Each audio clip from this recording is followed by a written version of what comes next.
بسم الله الرحمن الرحيم.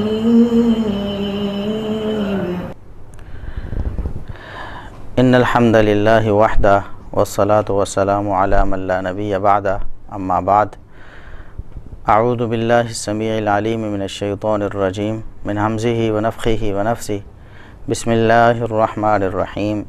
والفجر وليال عشر والشفع والوتر والليل اذا يسر هل في ذلك قسم لذي حجر. جب سے اللہ تبارک و تعالی نے اس کائنات کا نظام بنایا ہے، دن رات کا سلسلہ اللہ تبارک و تعالی نے پیدا کیا ہے، جب سے وقت کا آغاز ہوا ہے، اللہ تبارک و تعالی نے وقت کو سالوں میں تقسیم کیا، سالوں کو مہینوں میں تقسیم کیا. اور سورہ توبہ میں اللہ تبارک و تعالی نے یہ ارشاد فرمایا کہ زمین و آسمان میں جب وقت کا نظام ترتیب دیا گیا تو ایک سال کو 12 مہینوں میں تقسیم کیا گیا. منہا اربعۃ حرم، جن میں سے 4 مہینے حرمت والے ہیں. خصوصی عزت اور احترام اللہ تبارک و تعالی نے ان 4 مہینوں کو نصیب فرمایا. وہ 4 مہینے کون سے ہیں؟ صحیح بخاری کی حدیث کے مطابق نبی کریم صلی اللہ علیہ وسلم نے ارشاد فرمایا کہ ثلاث متوالیات، 3 مہینے مسلسل اور پے در پے آنے والے ہیں. ذوالقعدہ و ذوالحجہ والمحرم. ذوالقعدہ ہے، ذوالحجہ ہے اور محرم ہے. ذوالقعدہ گزر رہا ہے، ذوالحجہ کا آغاز ہونے والا ہے، اس کے بعد محرم آئے گا، اور درمیان میں ایک مہینہ رجب آتا ہے جو ان 3 مہینوں سے ذرا ہٹ کر ہے. رجب، یہ 4 مہینے حرمت والے ہیں، احترام والے ہیں. ان کے بارے میں قرآن پاک میں اللہ تبارک و تعالی نے ارشاد فرمایا فَلَا تَظْلِمُوا فِيهِنَّ أَنفُسَكُمْ. ان مہینوں میں تم اپنی جانوں پر ظلم نہ کیا کرو، ان مہینوں میں گناہ نہ کیا کرو. حالانکہ گناہ کرنا تو ہر وقت ہی حرام ہے، کسی بھی وقت کسی بھی لمحے اللہ کی نافرمانی کرنا جائز نہیں ہے، لیکن خصوصی طور پر یہ بات ارشاد فرمائی. بعض اوقات ایسا ہوتا ہے، کچھ جگہیں ایسی ہوتی ہیں کہ وہاں گناہ کرنا زیادہ قبیح ہو جاتا ہے. جیسا کہ ایک شخص اپنے گھر میں کوئی گناہ کرتا ہے، بازار میں گناہ کرتا ہے، گلی محلے میں گناہ کرتا ہے،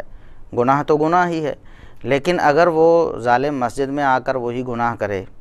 گالی گلوچ گھر میں کرتا ہے، گلی محلے میں کرتا ہے، مسجد میں آ کر بھی کرے،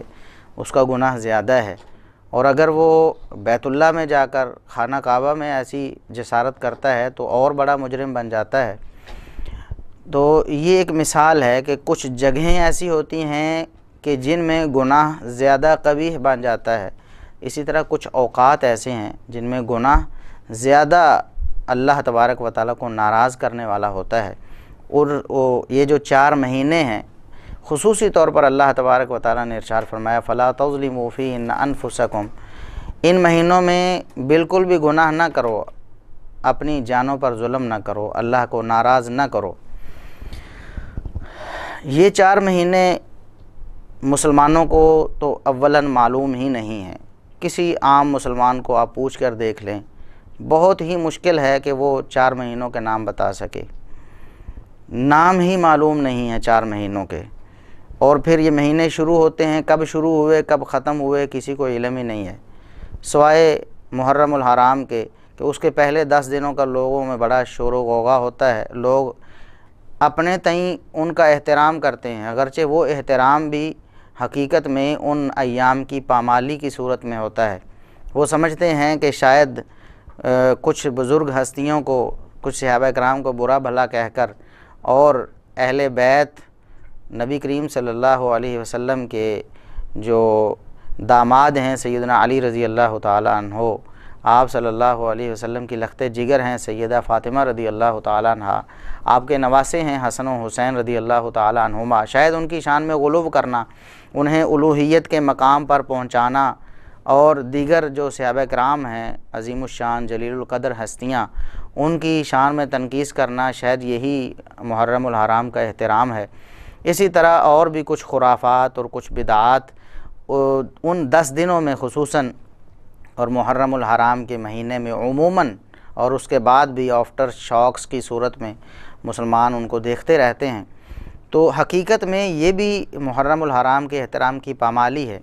لیکن قابل غور بات یہ ہے کہ 4 مہینے قابل احترام تھے، 4 مہینے، اور ٹوٹل وہ تقریباً 120 دن بنتے ہیں، 120 دن قابل احترام تھے، لیکن مسلمانوں نے سب دنوں کو چھوڑ کر ان میں سے صرف 10 دنوں کو خاص کر لیا، وہ بھی اپنے ذہن کے مطابق جو انہیں احترام سمجھ آیا وہ انہوں نے ان 10 دنوں کو دینے کی کوشش کی۔ حالانکہ اگر 10 دنوں کو خاص ہی کرنا تھا تو ان 120 دنوں میں یعنی 4 مہینوں میں جو 10 دن قرآن کریم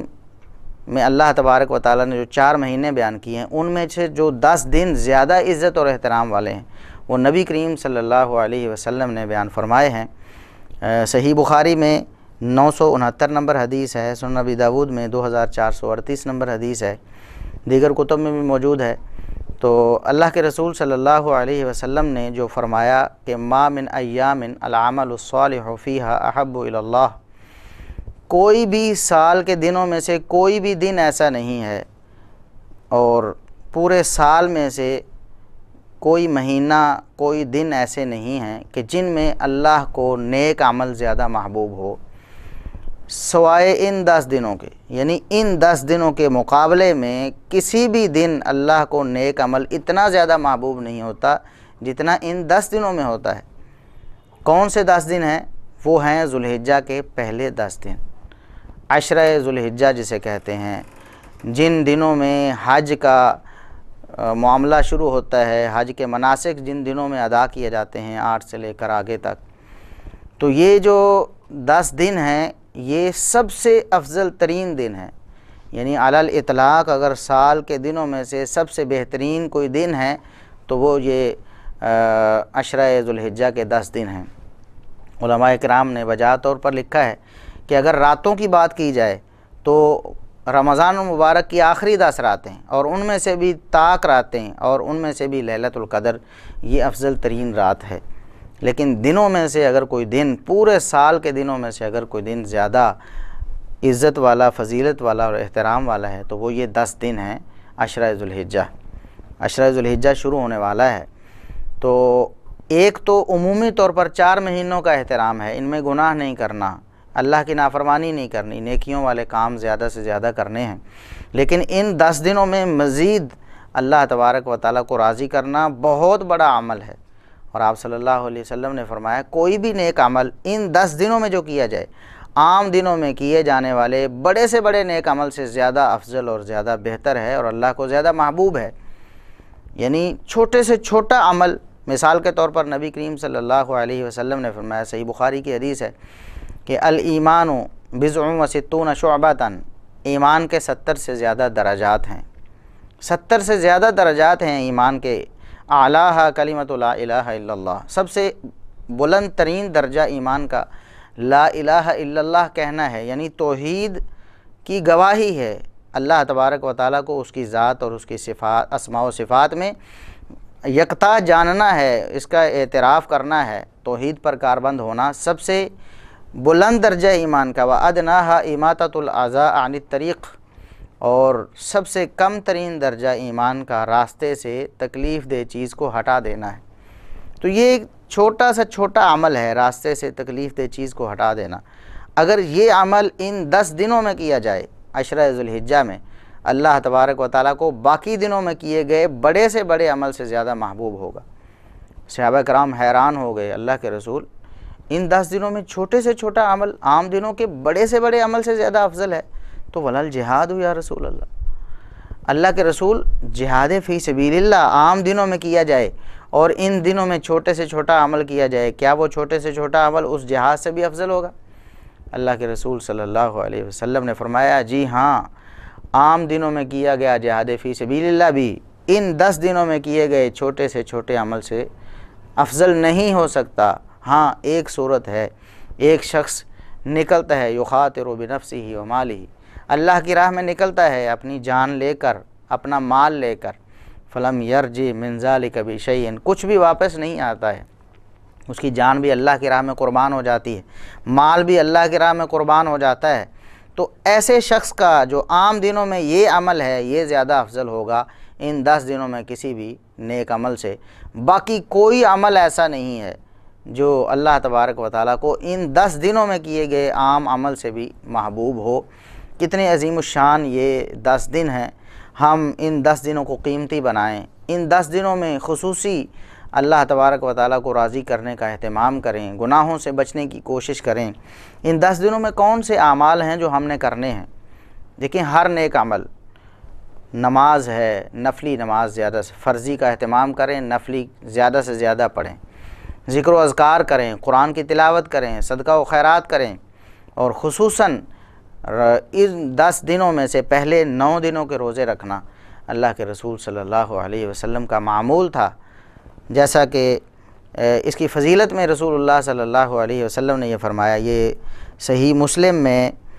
1162 نمبر حدیث ہے۔ آپ صلی اللہ علیہ وسلم سے پوچھا گیا وَسُئِلَ عَنْ صَوْمِ يَوْمِ عَرَفَةَ، اللہ کے رسول یوم عرفہ کے روزے کے بارے میں بتائیے، اس کی کیا فضیلت ہے؟ آپ صلی اللہ علیہ وسلم نے فرمایا یُكَفِّرُ السَّنَةَ الْمَاضِيَةَ وَالْبَاقِيَةَ، یہ 2 سالوں کے گناہوں کی بخشش کا سبب بن جاتا ہے، ایک گزشتہ سال اور ایک آنے والا سال۔ اللہ تبارک و تعالیٰ اس ایک روزے کی وجہ سے، یوم عرفہ یعنی 9 ذی الحجہ کا روزہ، اس ایک روزے کی وجہ سے اللہ تبارک و تعالیٰ 2 سالوں کے گناہوں کو معاف فرماتے ہیں۔ تو یہ اس کی فضیلت ہے۔ اور نبی کریم صلی اللہ علیہ وسلم کا عمل مبارک کیا تھا اس حوالے سے؟ وہ مسند احمد میں 22,334 اور سنن نسائی میں 2,372 نمبر حدیث ہے۔ نبی کریم صلی اللہ علیہ وسلم کان رسول اللہ صلی اللہ علیہ وسلم یصوم 9 ذی الحجہ، آپ صلی اللہ علیہ وسلم ذی الحجہ کے پہلے 9 دنوں میں روزہ رکھا کرتے تھے۔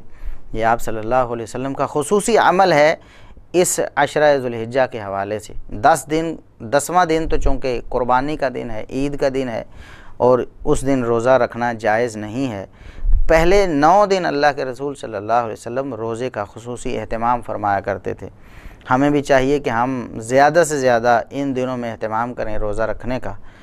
پورے 9 دن نہیں تو جتنے دن ممکن ہے زیادہ سے زیادہ ہم روزہ رکھیں۔ اس کے علاوہ باقی نیک اعمال بھی کریں، اور سب سے عظیم عمل جو اس عشرے سے تعلق رکھتا ہے وہ ہے قربانی۔ قربانی یہ دین اسلام کا ایک شعار ہے۔ آج ملحدین اور مستغربین بہت کوشش کر رہے ہیں اس شعار اسلام کو نقصان پہنچانے کی، طرح طرح کے اعتراضات کر کے قربانی کے حوالے سے لوگوں کے ذہنوں کو خراب کرنے کی کوشش کرتے ہیں۔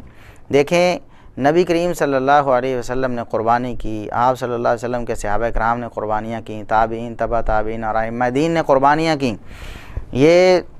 تقریباً 14 صدیوں کا یہ سفر مسلمان مسلسل کرتے آئے ہیں قربانی کے ساتھ، اور کبھی کسی کے ذہن میں ایسا کوئی اشکال نہیں آیا کہ قربانی کیوں کی جاتی ہے۔ ساری دنیا کے سارے مسلمان کیوں اس دن میں جانوروں کو قربان کرتے ہیں، اس کی حکمتیں اور مصلحتیں لوگوں کو معلوم بھی ہیں، اور علماء بیان بھی کرتے رہتے ہیں، میں ان میں پڑھنا نہیں چاہتا۔ تو قربانی یہ دین اسلام کا ایک شعار ہے، اس شعار کی حفاظت کریں۔ قربانی ایک عظیم الشان عمل ہے، بہترین عمل ہے، اس حوالے سے آپ کوشش کریں۔ جو شخص قربانی کر سکتا ہے وہ ضرور قربانی کرے، جو نہیں کر سکتا اللہ تبارک و تعالیٰ سے وہ دعا مانگے، خلوص کے ساتھ تمنا کرے کہ اللہ مجھے دولت دے تو میں ضرور قربانی کروں۔ تو اس حوالے سے عشرہ ذی الحجہ میں ایک عمل یہ بھی ہے قربانی کے حوالے سے کہ جو شخص قربانی کرنا چاہتا ہے وہ ذی الحجہ کا چاند نظر آنے کے بعد قربانی کرنے تک پورے 10 دن وہ اپنے بال اور ناخن وغیرہ نہیں کاٹے گا، نہیں تراشے گا۔ اس حوالے سے یہ صحیح مسلم میں 1977 نمبر حدیث ہے، سیدہ ام سلمہ رضی اللہ تعالی عنہا بیان کرتی ہیں، نبی کریم صلی اللہ علیہ وسلم نے یہ ارشاد فرمایا کہ اذا رأیتم ہلال ذی الحجہ، جب تم ذی الحجہ کا چاند دیکھ لو، یعنی ذی الحجہ کا چاند جب نظر آ جائے، وَأَرَادَ أَحَدُكُمْ أَن يُضَحِّيَ، اور کوئی قربانی کرنا چاہتا ہو تو فَلْيُمْسِكْ عَنْ شَعْرِهِ وَأَظْفَارِهِ، وہ اپنے بال کاٹنے سے اور ناخن تراشنے سے بالکل رک جائے۔ بالوں کو نہ مونڈنا جائز ہے، نہ کاٹنا جائز ہے، اور ناخنوں کو تراشنا توڑنا جائز نہیں ہے۔ ان 10 دنوں میں جو شخص قربانی کرنا چاہتا ہے تو یہ ایک لازمی شرط ہے قربانی کرنے کی، اور ان 10 دنوں کا ایک خاص عمل ہے کہ جس طرح حاجی احرام باندھنے کے بعد ان دنوں میں جب تک وہ قربانی کرنے سے فارغ نہیں ہو جاتے، اپنی حجامت وغیرہ نہیں بناتے، تو مسلمانوں کو، پوری دنیا کے مسلمانوں کو ایک سبق دیا گیا، ان کی مشابہت اختیار کرنے کی تلقین کی گئی کہ حاجیوں کی طرح تم نے بھی اپنا حلیہ ویسا ہی بنانا ہے، اپنے بال چھوڑ دینے ہیں، ناخن چھوڑ دینے، ان 10 دنوں میں انہیں نہیں کاٹنا، جب آپ قربانی کر چکیں گے تب آپ کاٹیں گے۔ اور اسی طرح آپ صلی اللہ علیہ وسلم نے اس شخص کو یہ بشارت اور اس کے لیے ایک موقع آپ صلی اللہ علیہ وسلم نے دیا، جو شخص قربانی نہیں کر سکتا، اس کے پاس استطاعت ہی نہیں ہے بیچارے کے پاس قربانی کرنے کی، تو سنن ابی داؤد میں 2799 نمبر حدیث ہے، آپ صلی اللہ علیہ وسلم سے ایک شخص نے کہا ارأیت ان لم اجد الا اضحیۃ انثی، اللہ کے رسول مجھے بتائیے کہ اگر میرے پاس صرف ایک دودھ دینے والی ایک مادہ بکری ہو، مادہ کوئی جانور ہو قربانی کا، جس کو میں قربانی کر سکتا ہوں لیکن میں اس سے دودھ وغیرہ بھی حاصل کرتا ہوں، تو کیا میں افاضحی بہا، کیا میں اس کو قربانی کر دوں؟ آپ صلی اللہ علیہ وسلم نے فرمایا لا، نہیں، جو ضرورت کا جانور ہے جس سے آپ کے گھر کی ضروریات کا پورا ہونا وابستہ ہے، اس جانور کو آپ ذبح نہ کریں۔ وَلَٰكِن تَأْخُذُ مِن شَعْرِكَ وَأَظْفَارِكَ وَتَقُصُّ شَارِبَكَ وَتَحْلِقُ عَانَتَكَ، بلکہ آپ عید والے دن، عید کی نماز پڑھنے کے بعد جب لوگ قربانیاں کر رہے ہوں تو آپ اپنی حجامت بنوا لیں، اپنے بال جہاں جہاں ضروری صفائی ہے وہاں کر لیں، اور دوسرے بال کٹوانے ہیں تو کٹوا لیں، ناخنوں کو آپ تراش لیں۔ فَتِلْكَ تَمَامُ أُضْحِيَتِكَ عِنْدَ اللَّهِ عَزَّ وَجَلَّ، اللہ عز و جل کے نزدیک تمہارا یہ عمل پوری قربانی کے برابر ہے، اللہ تبارک و تعالیٰ تمہیں پوری قربانی کا اجر عطا فرمائے گا۔ تو یہ کچھ مسائل ہیں ذوالحجہ کے پہلے 10 دنوں کے حوالے سے، نیکی میں ہم سبقت لے جائیں، نفل نوافل اور نفلی روزے خصوصی طور پر رسول اللہ صلی اللہ علیہ وسلم کی تعلیم بھی ہے، اس کی فضیلت بھی ہے کہ یوم عرفہ کا صرف ایک دن کا روزہ جو ہے 9 ذی الحجہ کا، وہ پورے یعنی 2 سالوں کے گناہوں کی مغفرت کا سبب بن جاتا ہے، اور نبی کریم صلی اللہ علیہ وسلم پورے 9 دنوں کے روزے بھی رکھا کرتے تھے۔ اس کے علاوہ قربانی کا عظیم الشان عمل ہے، اس میں اہتمام کرنا چاہیے، اور قربانی کے حوالے سے ان 10 دنوں میں جو ایک شرط عائد کی گئی ہے کہ جس نے قربانی کرنی ہو وہ اپنے بال نہ کاٹے، نہ مونڈے، نہ تراشے، اور ناخن بھی نہ تراشے۔ اسی طرح جس نے قربانی نہیں کرنی اور قربانی کا ثواب لینا چاہتا ہے وہ بھی ان 10 دنوں میں اپنے ناخن اور بال وغیرہ ان کو تراشنے یا کاٹنے سے رکا رہے، اور عید والے دن نماز پڑھنے کے بعد وہ یہ عمل کرے، اسے بھی اللہ تبارک و تعالیٰ مکمل قربانی کا اجر عطا فرمائے گا۔ انشاءاللہ باقی جو قربانی کے جو مسائل ہیں قربانی کے جانور کے حوالے سے، وہ انشاءاللہ نیکسٹ ہماری ویڈیو میں آپ دیکھیں گے، سماعت فرمائیں گے۔ سبحان ربک رب العزت عما یصفون وسلام علی المرسلین والحمد للہ رب العالمین۔